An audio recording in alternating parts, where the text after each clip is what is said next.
नमस्ते प्रिय दर्शकों, हर हर महादेव। प्रिय दर्शकों, एक बार फिर से आप सभी का स्वागत है आपके अपने चैनल ज्ञान गंगा पर। आज की जो कहानी है, आज का जो प्रसंग है, वह अति प्रेरणादायक और ज्ञानवर्धक है। आज की कहानी एक कबूतर और कबूतरी की है। इस कहानी से आपको पता चलेगा कि घर की बेटियों की परवरिश कैसे करनी चाहिए, गलत परवरिश का नतीजा क्या होता है और किसी भी घर में बेटी का जन्म लेना कितना शुभ होता है। जब घर में बेटी जन्म लेती है तो वह कितना खास होता है। हमारे शास्त्रों और पुराणों में कहा गया है कि बेटी का जन्म हर किसी के घर में नहीं होता, बल्कि उसी के घर में होता है जो भाग्यशाली होते हैं। बेटी को लक्ष्मी स्वरूप माना जाता है। वही बेटियां हैं जो सृष्टि को निरंतर चलाती हैं। लेकिन बेटियों की सही परवरिश करना हर किसी के बस की बात नहीं होती। जो लोग अपनी पुत्री को ज्यादा छूट देते हैं, ज्यादा आजादी देते हैं, ज्यादा लाड़ प्यार से उन्हें बड़ा करते हैं, उनकी बेटियां बिगड़ जाती हैं। आज की यह कहानी आपको यही सीख देगी। प्रिय दर्शकों, हम कहानी में आगे बढ़ने से पहले आपसे अनुरोध करते हैं कि हमारे चैनल को सब्सक्राइब कर लें और बेल आइकन को दबा लें। चलिए अब कहानी शुरू करते हैं।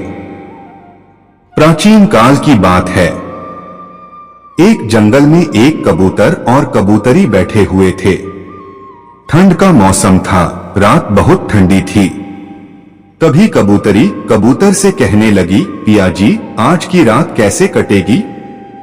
मुझे नींद भी नहीं आ रही।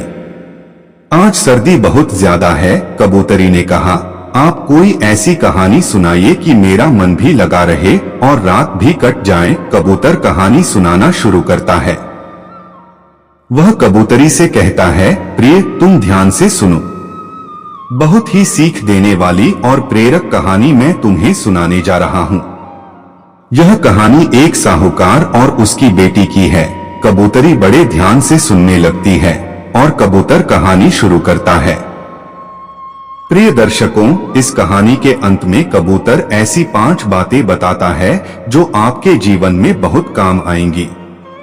कबूतर कहानी शुरू करता है और कहता है, हर पिता को अपनी बेटी को इन 5 बातों की सीख अवश्य देनी चाहिए। कबूतर बताता है कि एक नगर में एक साहूकार रहता था।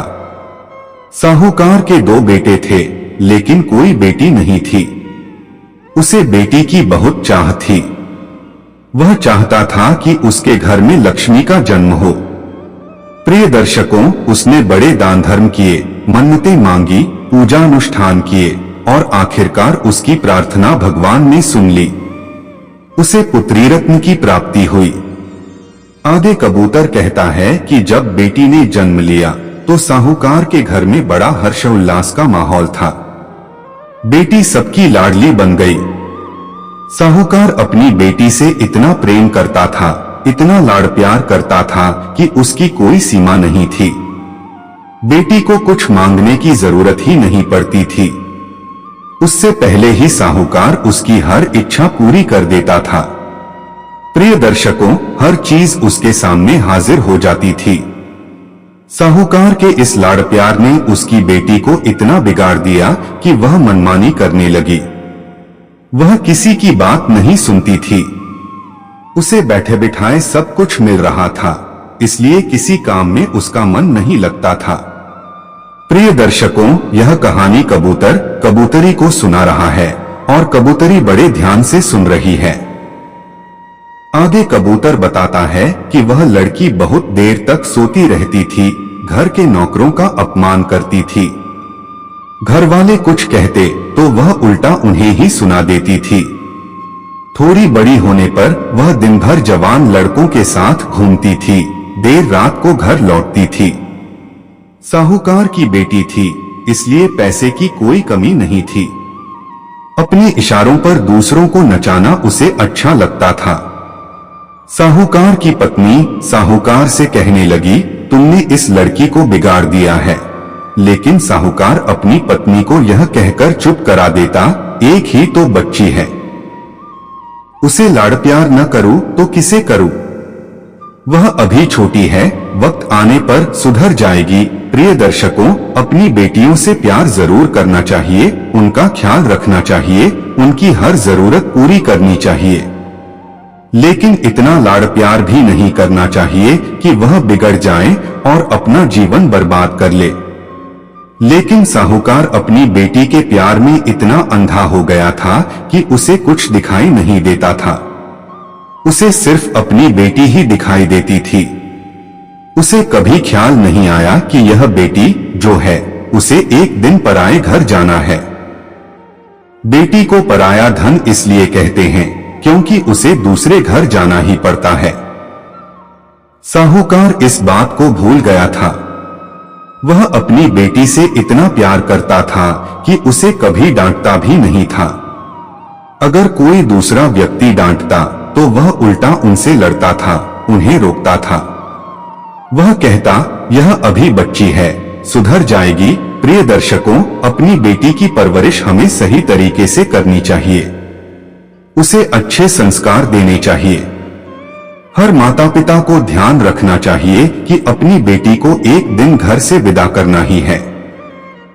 बेटी की हर गलती माता पिता तो नजरअंदाज कर सकते हैं, लेकिन ससुराल वाले सहन नहीं करेंगे। इसलिए बेटी को अच्छे संस्कार दें। कबूतर आगे कहता है कि वक्त गुजरता गया और अब साहूकार की बेटी जवान हो गई।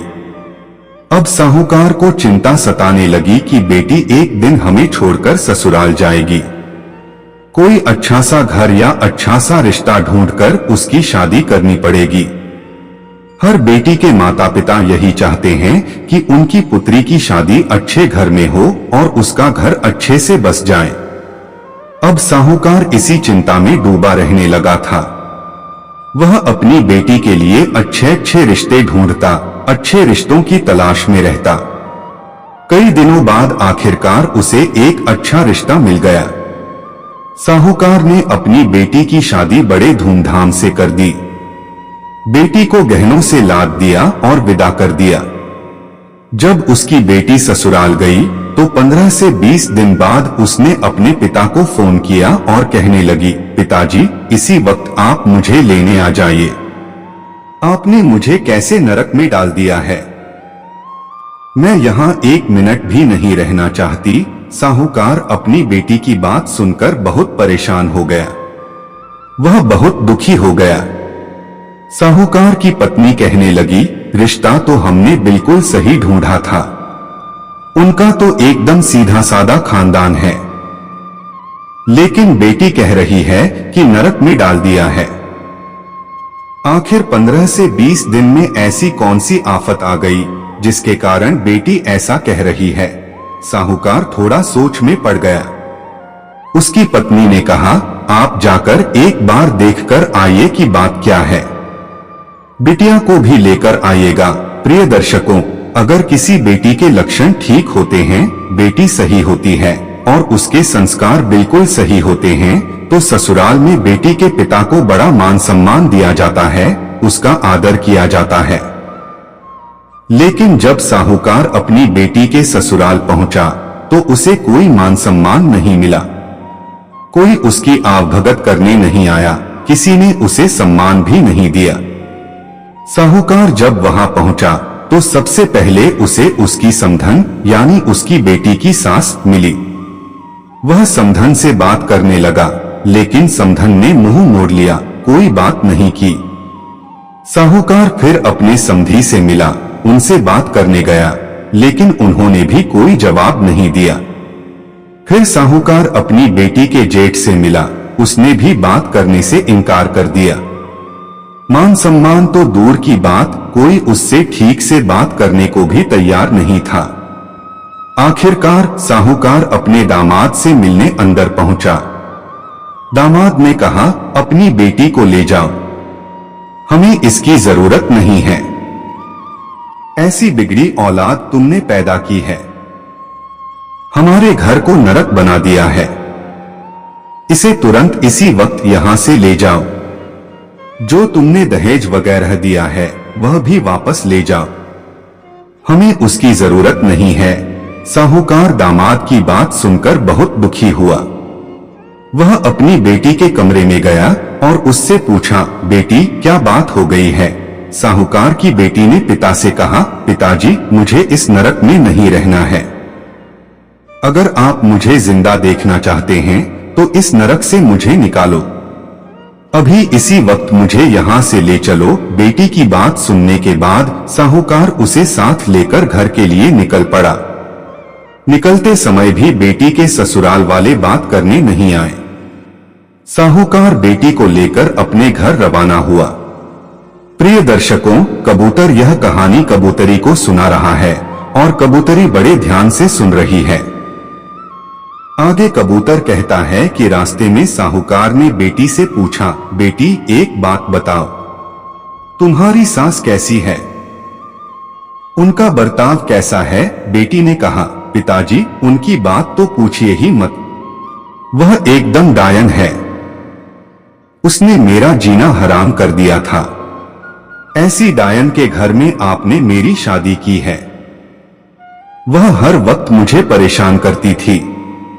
ऐसी डायन का नाम भी मत लीजिए। इसके बाद साहूकार ने पूछा, तुम अपने ससुर के बारे में बताओ, तुम्हारे ससुर कैसे हैं? बेटी कहने लगी, वह बड़े दुष्ट हैं, राक्षस की तरह व्यवहार करते हैं। साहूकार ने कहा, ठीक है उन्हें छोड़ो। यह बताओ तुम्हारे जेठ कैसे हैं? तो बेटी कहने लगी, जेठ तो एक नंबर का बदमाश है, जल्लाद है, उसकी तो बात ही मत करो, हर दिन मुझे तंग करता रहता था। बेटी की यह सारी बातें सुनने के बाद साहूकार ने पूछा, बेटी तुम्हारी ननद कैसी है? वह तो ठीक होगी, उसके साथ तो तुम्हारी बनती होगी। बेटी ने कहा, ननद तो बिल्कुल चुड़ैल है, निकम्मी है, बैठकर खाने वाली है। साहूकार ने फिर पूछा, यह बताओ तुम्हारे पति कैसे हैं?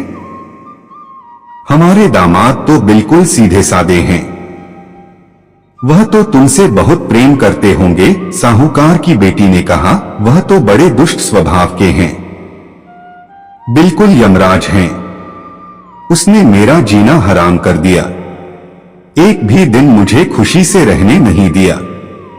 वह हर बात पर मुझे टोकता था, यह मत करो वह मत करो, बार बार रोकता था, मेरी कोई बात नहीं मानता था। साहूकार ने अंत में पूछा, बेटी यह बताओ कि तुम्हारे अड़ोस पड़ोस के लोग कैसे हैं? उनमें किसी से तुम्हारी दोस्ती हुई? बेटी ने जवाब दिया, पिताजी मोहल्ले वाले सब खुद को कुछ ज्यादा ही समझते हैं, सब बहुत बदमाश हैं, मेरे पीठ पीछे मेरी बुराई करते थे। साहूकार अब सोचने लगा कि हमने तो बड़ा सोच समझकर रिश्ता ढूंढा था, अब एक इंसान खराब हो सकता है, दो लोग खराब हो सकते हैं, हो सकता है बेटी के ससुराल वाले खराब हों, लेकिन अड़ोस पड़ोस के लोगों का क्या लेना देना? वे क्यों इसके बारे में बुरी बातें करने लगे? सब गलत कैसे हो सकते हैं? शायद दोष मेरी बेटी का ही है, दोष वहां के लोगों में नहीं है। प्रिय दर्शकों, साहूकार को अब बात समझ आ गई थी कि यह सारा नतीजा उसके लाड़ प्यार का है। पत्नी रोकती रही, लेकिन मैं बेटी के प्यार में अंधा हो गया था। अगर मैं उसे इतना लाड़ प्यार नहीं करता और अच्छे संस्कार देता तो आज यह नौबत ही नहीं आती। साहूकार चुपचाप बेटी को लेकर अपने घर आ गया। जैसे ही साहूकार की बेटी ने मायके में कदम रखा, उसकी भाभियों ने मुंह फुला लिया। अब साहूकार की बेटी सोचने लगी कि भाभियों को क्या हुआ, ये क्यों मुंह फुलाकर बैठी हैं? ये तो बड़े प्यार से बात किया करती थीं, अब क्या हुआ जो ये बदल गई हैं? मुझे देखकर मुंह क्यों फुला रही हैं? उसने जाकर भाभी से पूछा, ऐसी क्या बात है, तुमने मुझे देखकर मुंह क्यों फुला लिया? भाभी कहने लगी, तो क्या तुम्हारी आरती उतारूं? तुम्हें अच्छे से शादी करके विदा कर दिया था, लेकिन तुम फिर से मेरी छाती पर मूंग डलने आई हो। आज के बाद तुम मुझसे बात मत करना। अब भाभी तो उससे नाराज थी ही, घर में बाकी कोई भी उससे बात नहीं कर रहा था। केवल साहूकार यानी उसके पिता ही उससे बात करते थे। अब वह धीरे धीरे बहुत दुखी होने लगी। धीरे धीरे उसकी आंखें खुलने लगी। समय निकलता गया, उसके साथ वैसा ही व्यवहार होता रहा। वह बहुत दुखी रहने लगी। जब भी वह घर से बाहर निकलती तो उसकी सहेलियां हर बार यही पूछती, तुम अकेली कैसे आ गई? जीजा जी कहाँ हैं? कोई अड़ोस पड़ोस के लोग भी यही पूछते, तुम अकेली कैसे आ गई? दामाद जी कहाँ हैं? अब लोगों के ताने सुन सुनकर वह बहुत परेशान होने लगी। कहीं भी जाती तो हर पहचान वाला इंसान यही सवाल पूछता। आज पड़ोस के लोग इसी बात की चर्चा करते कि साहूकार की बेटी अकेले मायके आ गई है। नई नई शादी की थी, क्या इनका तलाक होने वाला है? साहूकार को भी हर बार यही ताने सुनने पड़ते तो वह दुखी हो जाता। पिता को दुखी देख बेटी परेशान हो जाती थी। वह धीरे धीरे सोचने लगी कि मेरे साथ ऐसा क्यों हो रहा है।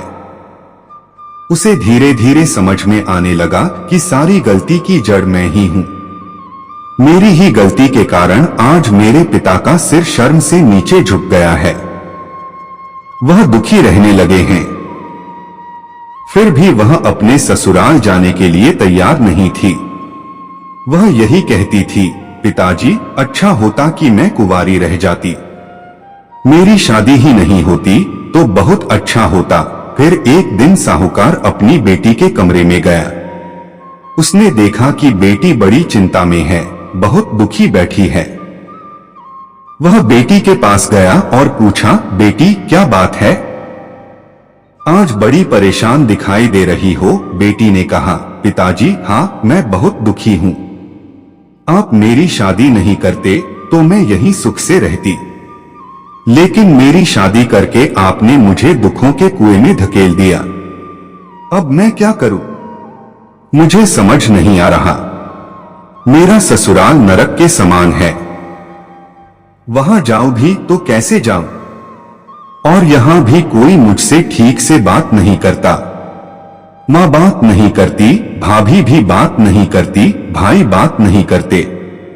सभी मुझसे नफरत करते हैं। ऐसा क्यों हो रहा है? प्रिय दर्शकों, साहूकार ने कहा, बेटी यही पास में एक बहुत बड़े विद्वान साधु आए हैं। वह बड़े महात्मा हैं, त्रिकालदर्शी हैं। तुम्हारी समस्या को लेकर मैं उनके पास गया था। उन्होंने मुझे एक उपाय बताया है। अगर तुम इस उपाय को करती हो तो 6 महीने के अंदर तुम्हारे सभी ससुराल वाले तुम्हारी मुट्ठी में होंगे। सब तुम्हारे इशारे पर नाचेंगे। पिता की बात सुनकर बेटी बहुत खुश हो गई।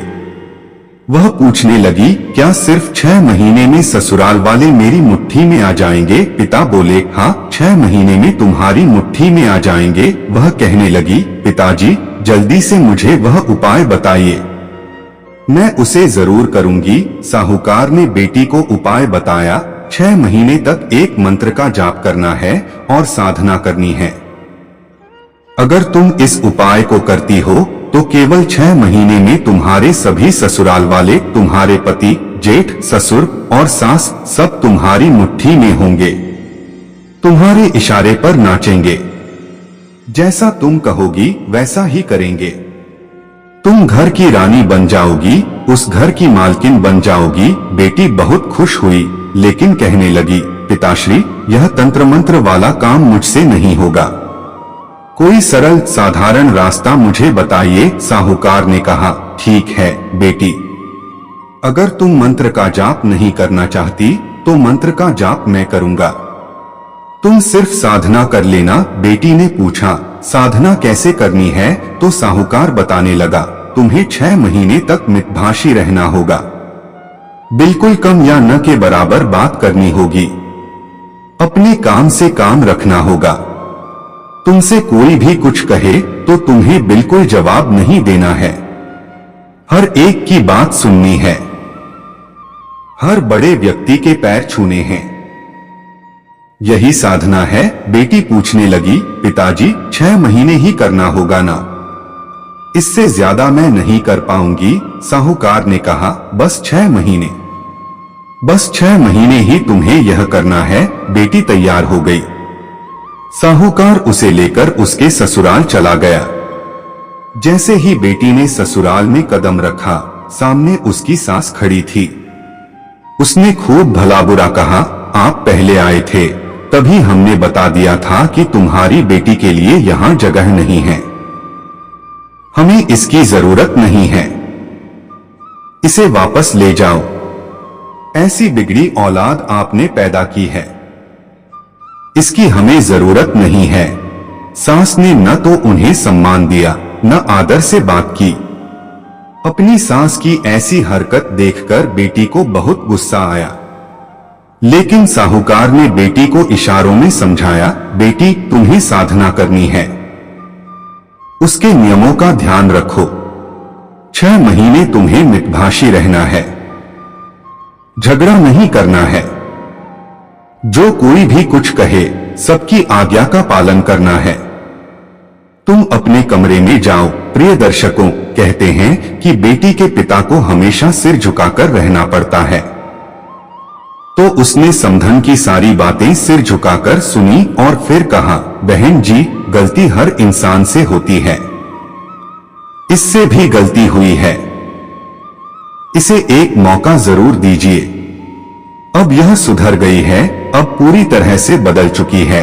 किसी तरह विनती करके उसने समधन को मनाया। समधन ने कहा, ठीक है, अगर यह सुधर गई है तो 6 महीने तक इसके बर्ताव को मैं देखूंगी। अगर पहले की तरह व्यवहार रहा तो वापस भेज दूंगी, और फिर जिंदगी में दोबारा कभी शक्ल मत दिखाना।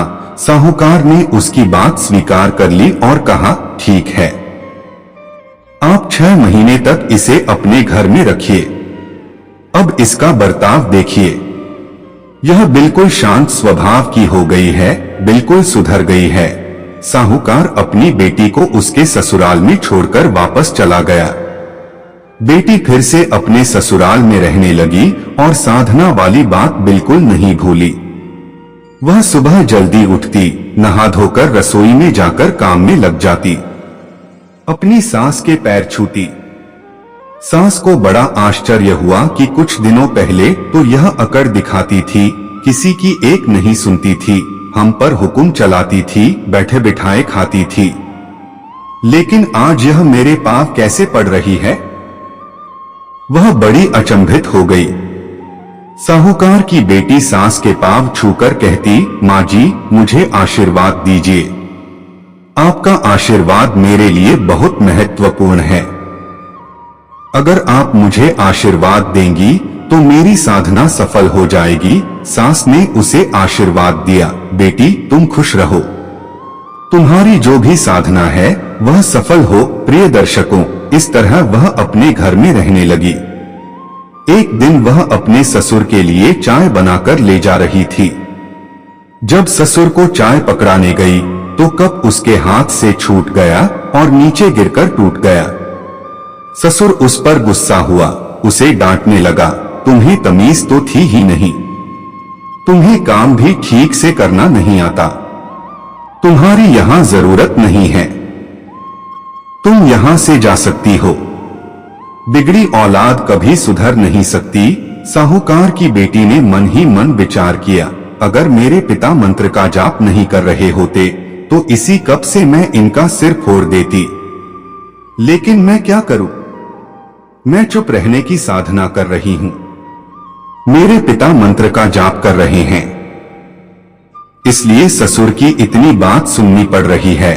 प्रिय दर्शकों, फिर जब भी कोई उसे कुछ कहता तो उसे बहुत गुस्सा आता, बहुत चिड़चिड़ापन होता, लेकिन फिर उसे पिता की बात याद आ जाती कि तुम्हें 6 महीने तक साधना करनी है, चुप रहना है और मैं मंत्र का जाप करूंगा। इसी बात को सोचकर वह शांत हो जाती, अपने गुस्से को थूक देती।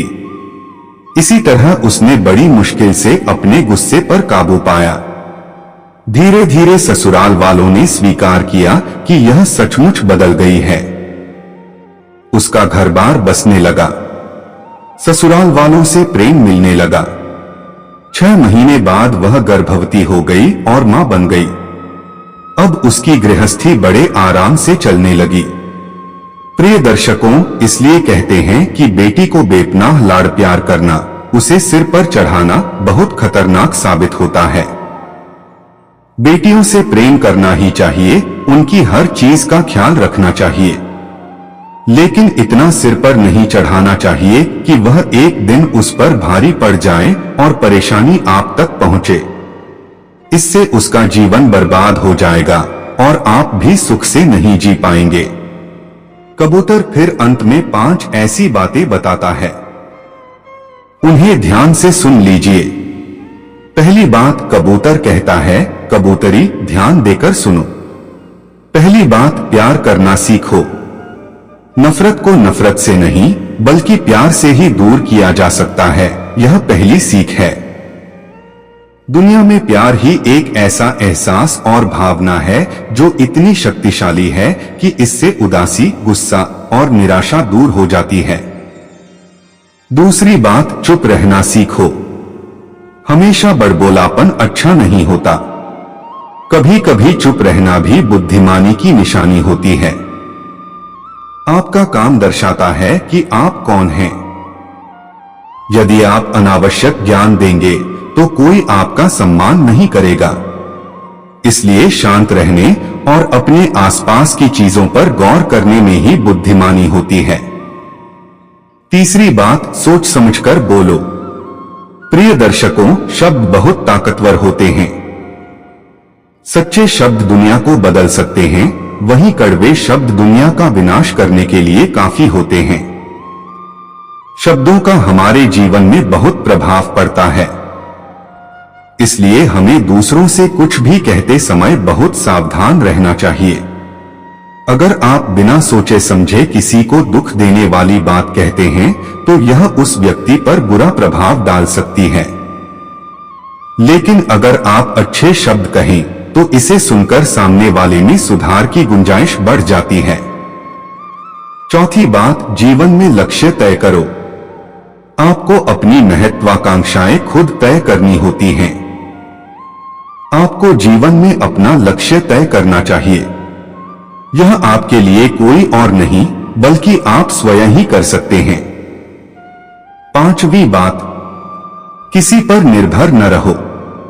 दूसरों पर निर्भर रहना कमजोर व्यक्ति की निशानी है। व्यक्ति को कभी भी इस बात से नहीं डरना चाहिए कि उसके बिना हमारा क्या होगा। जीवन में कभी किसी पर निर्भर न रहो। आपको जीवन में डर को त्यागना चाहिए।